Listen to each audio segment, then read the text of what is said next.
Welcome back to the What's Your One More podcast. I'm your host, Quentin Harris, and today we're going to talk PCE, which is the Personal Consumption Index, but hold on, it's not just going to be about inflation. I'm also going to work Taylor Swift into this conversation, so brace for it and follow me here. You're going to like where we go with this. But today, the PCE came out this morning.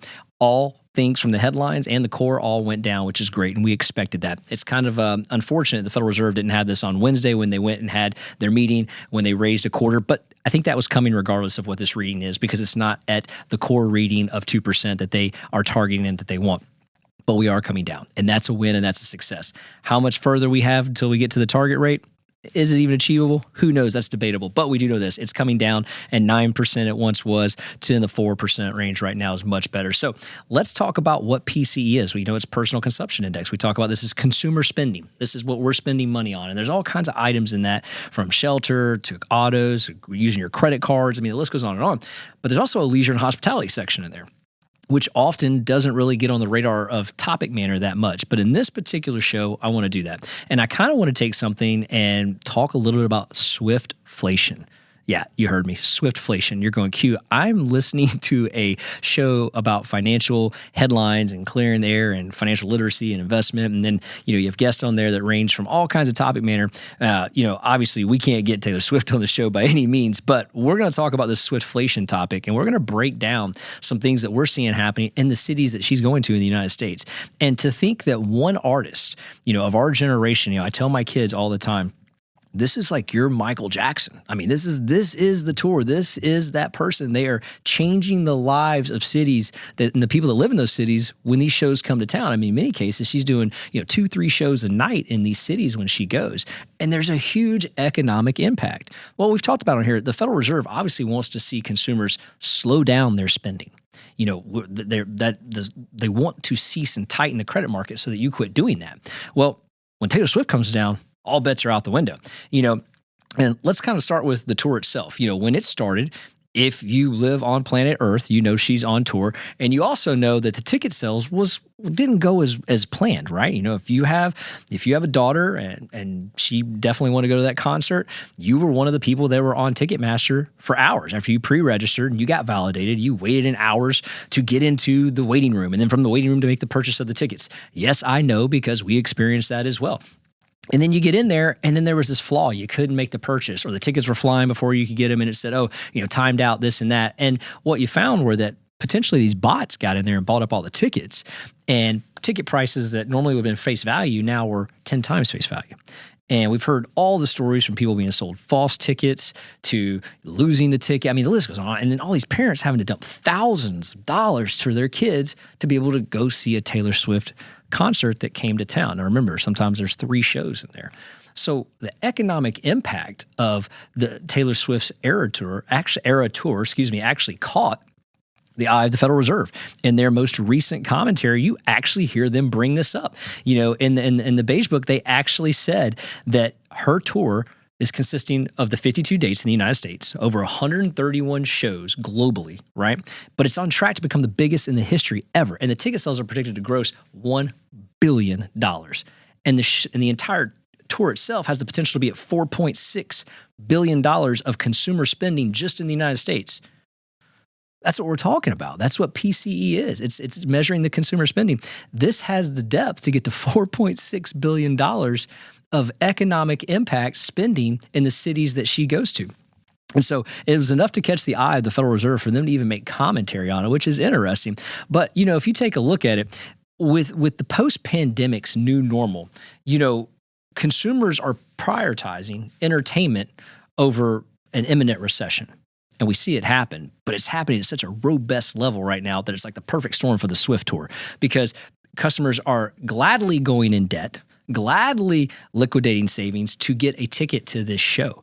And it's not for everybody, but it's for the mass majority. That's why the demand's there, and that's why these ticket prices are going through the roof. And and we're just now at a point to be able to see this data that's supporting what I'm saying right now. We're starting to see these metrics come in. So hotels have a metric called a RevPAR, and that is a metric that measures how much they're renting the room for and then the occupancy rate. So it's how much occupancy equals profitability. That's what they've got. So we've got some data on there, and Moody Analytics has provided some of this to us.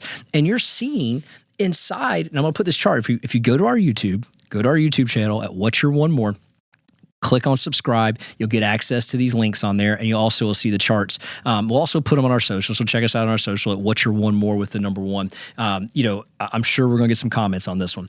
But the reality is, you look at Newark, you look at Philadelphia, Boston, Nashville, you look at what's happening in those hotel markets, and these are the 4 big markets they've used. It's not even close to the rest of the United States. Like if we just took the rest of the United States, the cities that she's not going to, the cities that she's not attending, having the concerts at, these 4 cities I just named are dwarfing them in the RevPAR index. And so I think that's the supporting data that we're seeing. Not to mention, as people are, recovering from post-COVID, I call it recovering, but getting back into the normal, if you may, what was a pre-COVID one-night trip, this is kind of going with that sacrificing entertainment over imminent recession. You would normally do a one-night trip, are doing 3-night trips, and there's statistics that show there's a good probability if you went to one show, you're going to all 3 shows. Well, why is that happening? Well, because Taylor's done a great job of, getting the fan base aware that every show I'm releasing a new song from the previous catalog. And I'm going to do a new one every single night. I think it's like 3, actually. I'm going to do a new one every single night at the concert. So if you want to hear them, come to the show. And so you've got a demand. You've got these fans, that love her and want to be a part of that and want to be a part of that release. And, it's driving more economic boom, more hotel nights, not to mention what's happening to the local restaurants. The people, when they go to these towns, they have to eat. They're spending money in hospitality and leisure that you normally wouldn't see in these cities. And so it goes into high gear when she comes to town. It's pretty interesting because, the boost in sales that you're seeing in these areas, and again, the data's coming in, is off the charts. And, not even, one of the things I think that's not even probably accounted for is this local transportation that, you see, they reap the benefit of this, right? Because if you come to town, you're not necessarily, maybe you're renting a car, maybe you're adding additional expenses, but you're probably using Uber, you're probably using the bus, you're probably using the train, or trolley, depending on what city this is in, we're talking about here, but a huge demand has increased in that as well. And so, because the fans have to go from hotel to from hotel to the concert venue, right? From concert venue back to the hotel, and then back to the the airport. And so travel's up as well, and it's a vast difference again to the other cities that are not getting that. So the clear economic implications of this, you kind of understand why other countries, I'm not talking cities, we're talking countries, are courting Taylor Swift to bring her tour globally to them. I mean, you've got Canada, you've got Chile, you've got Hungary, you've got so many different countries that are begging her to come bring that tour to their country because of what I'm describing. It's this huge economic boom. And it's interesting because economic booms are always usually viewed as like, man, this is great for the city. But the reality is, it still takes the consumer to spend that money. It's not like they're getting a gift or a grant from the city. It's the consumer spending that money. And in the environment where we've been fighting inflation, we've been talking about inflation, this is adding to it. Now, by no means, and I want to make this abundantly clear, because my daughter threatened me and said, Dad, if you go into that podcast and you blame Taylor Swift for inflation, she's threatened me and kind of made fun of what I'm talking about here. But the reality is, by no means am I doing that. I'll make that clear here. But I'm trying to draw a different look at inflation for our audience, that it's not just a measurement from like a government agency that's this number of what you spent here at the grocery store and fuel and all the things that we think about, and housing, which we call shelter. It's everything. And when you have something of this magnitude that comes to your city, the pandemonium, the crazy, you know what I'm talking about. If this tour has already come to your city or is coming to your city, you know exactly what I'm talking about. It's pandemonium. And it's the pure definition of Swiftflation right now that's coming to your city. And it brings in other people that feel the same way. They come in, they spend money, they buy the ticket at whatever cost. If they can go all 3 days, they go all 3 days. They stay 3 nights in a hotel, they eat, and they wine and dine. And that's money being spent. And it's being spent at a rate that's, like I said, you're putting entertainment first over other things. And in this case, in a potential imminent recession.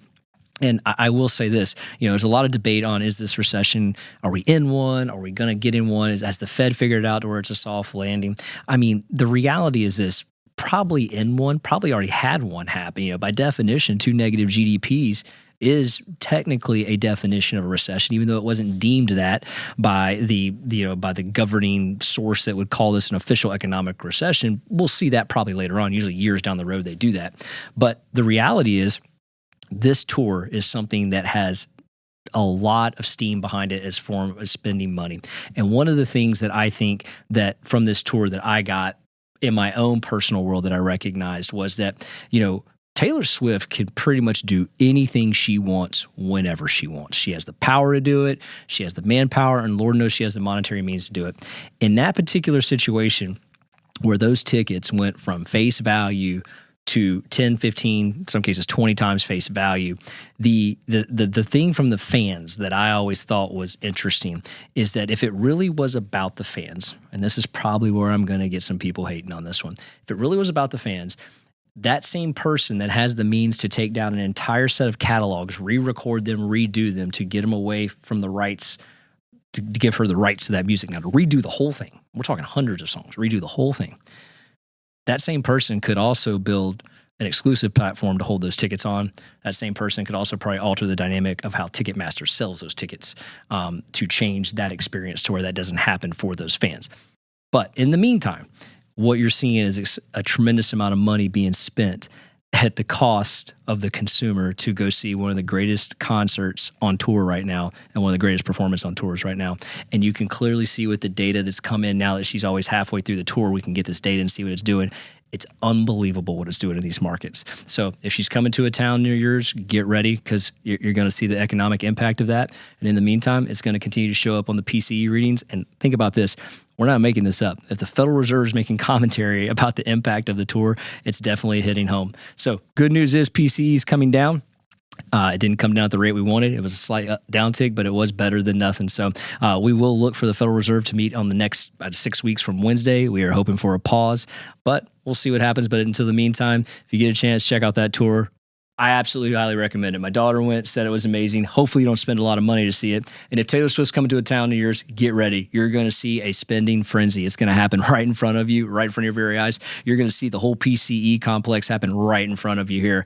But I do say that it was an amazing show. Hopefully you get a chance to check it out. Hopefully you don't spend a ton of money to go see it. Guys, if you like what you're hearing, 5-star review this podcast. Please share it with a friend, share it with a family member. Leave us some comments. We love your comments. Hopefully we get a lot from this one. Go to our YouTube channel, subscribe. You're going to get all the graphs, all the links, everything we're talking about on there of each show, not just this show. And then finally, follow us on our socials at What's Your One More with the number 1. That's at What's Your One More with the number 1. Till next time, guys, we'll see you on the next episode. I got one more shot, I'm gonna make it. One more chance, I'm gonna take it. I meant it when I said it, now it's time for me to do it. I got one life to live, so I put them all into it, yeah.